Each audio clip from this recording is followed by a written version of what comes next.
Arcadia to the ancient Greeks intimated harmony and peace, a landscape of pastoralism, wherein the residents lived as if in the Golden Age and not corrupted by modern tendencies.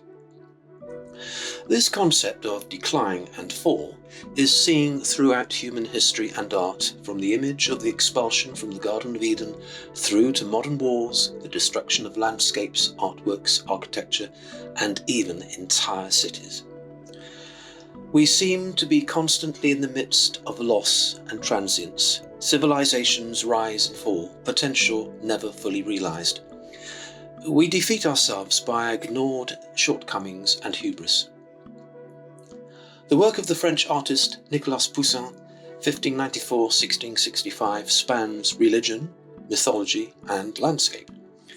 In his work there is a consonance of the pagan and the Christian. They have clarity, harmony, and balance, as well as storytelling. In his painting Et in Arcadia Ego, 1637-38, the concept of the transient, the ancient, and the Arcadian or bucolic conjoin.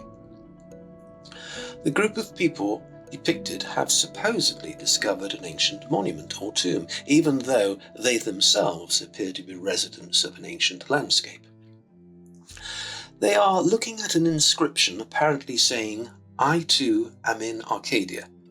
The implication? That death also is in Arcadia, or Arcadia is part of life and death, and that life is transient. So if we are to embrace Arcadia, then we must make full use of life and not waste it, and not damage the beauty that is around us, for Arcadia, perhaps, is also our own Eden. The shepherds are almost actors, snapped in time, and the Latin inscription stands carved in rock like a cryptic clue to some deep mystery, a key in a lock we can't quite seem to turn to get that flash of insight to reveal the meaning and gain the power of deep, timeless wisdom. There is another essential lesson to be learnt from this almost stage set of humans considering an inscription of the past. And that is the way in which our own anthropocentrism has blinded us to our transience, vulnerability, and shortcomings. We seem to see ourselves as the summation of the entirety of progress and evolution, failing to realise that countless generations have preceded us along with civilizations. One day, we too will have the inscriptions of our lives and our age cursorily looked at, just like these shepherds look at the inscription on the stone.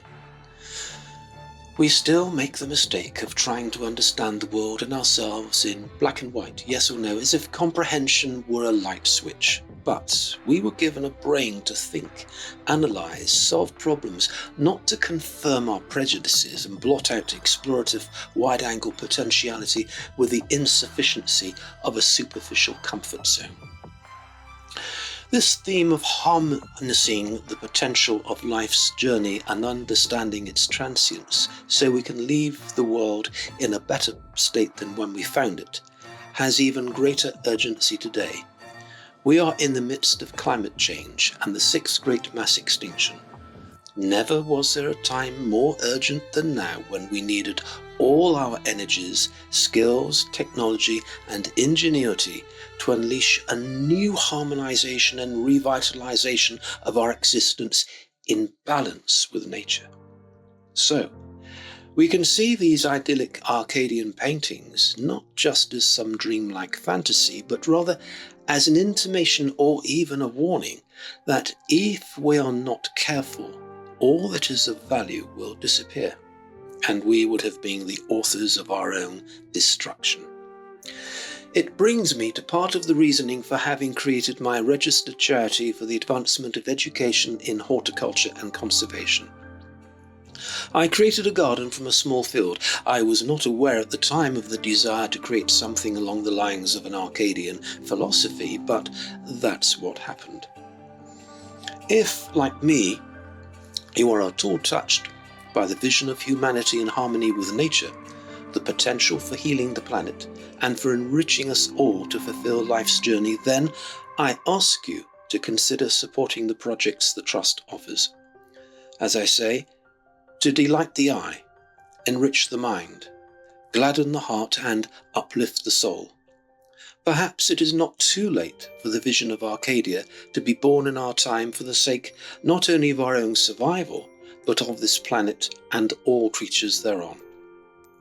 Just as Poussin's painting hints at the ever-present warning of life's transience, yet simultaneously nostalgia for its past and its hopes and beauty, so too does each day of our lives bring both joy and warning.